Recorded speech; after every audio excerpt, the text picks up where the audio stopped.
Hi friends, मुठ्ठल Joshi या व्हिडिओमध्ये आपण सार्वजनिक आरोग्य विभागामधील आरोग्य शेवट म्हणजेच MPW यांचा जो पगार आहे किंवा वेतन आहे यामध्ये वाढ झालेली आहे आणि चांगल्या पद्धतीने ती वाढ झालेली आहे आणि त्या संदर्भात परिपत्रसुद्धा प्रसिद्ध झालेलं आहे. कधीपासून ती वाढ मिळणार आहे त्याचीसुद्धा माहिती त्यामध्ये दिलेली आहे.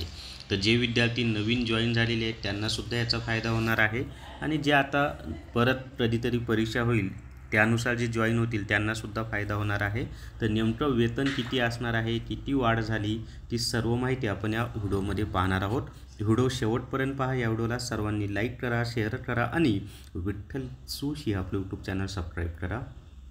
जर तुम्हाला महिला व बालविकास विभागाचं ई-बुक घ्यायचं असेल तर प्ले स्टोअरवरून विठ्ठल जोशी ॲप डाउनलोड करा आणि महिला व बालविकास विभाग ई-बुक विकत घ्या. संपूर्ण सिलेबस यामध्ये दिलेला आहे.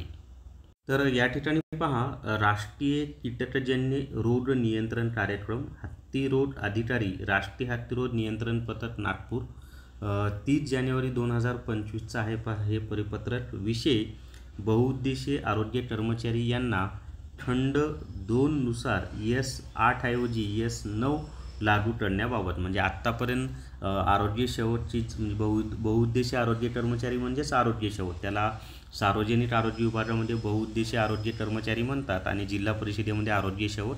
तर त्यांना S8 या स्तरावरचं म्हणजे 7व्या वेतन आयोगानुसार S8 या स्तरावरचं वेतन होतं. आता त्यांना ते S9 या स्तरावरचं वेतन लागू होणार आहे. म्हणजे वेतन चांगल्या पद्धतीनं वाढलेलं आहे.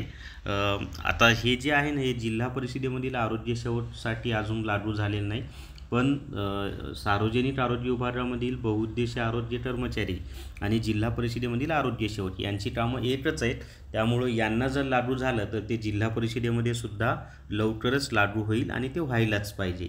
पुढे पहा, उपरोक्त संदर्भीय विषयान्वये सर्व कर्मचाऱ्यांना सूचित करण्यात येते की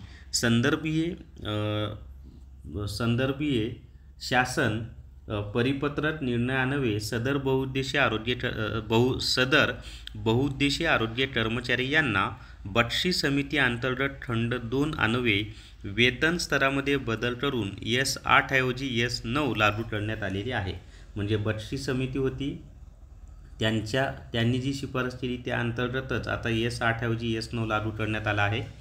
सदर निर्णयान्वये कर्मचारी यांना 1/1/2016 ते 31/1/2023 पर्यंत कोणत्या प्रकारची थकबाकी अनुज्ञे राहणार नाही याचे निर्देश प्राप्त आहेत. म्हणजे या पिरियडमधली थकबाकी राहता कामा नये, त्यांना ती थकबाकी सर्वांना मिळालीच पाहिजे.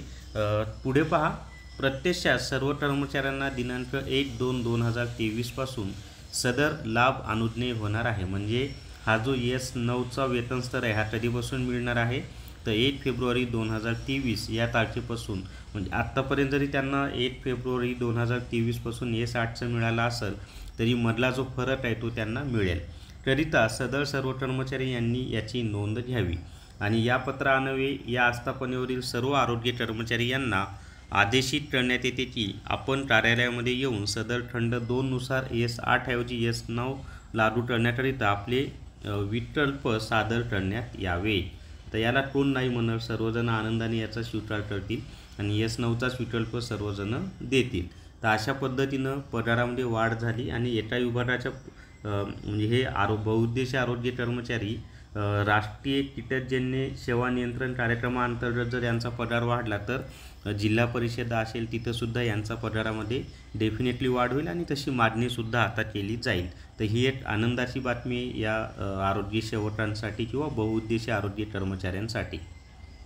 जर तुम्हाला आगामी सर्व सरळ सेवा भरतीसाठी एकच रेकॉर्डेड व्हिडिओ कोर्स घ्यायचा असेल तर प्ले स्टोअरवरून विठ्ठल जोशी ॲप डाउनलोड करा आणि सरळ सेवा रेकॉर्डेड व्हिडिओ कोर्स विकत घ्या.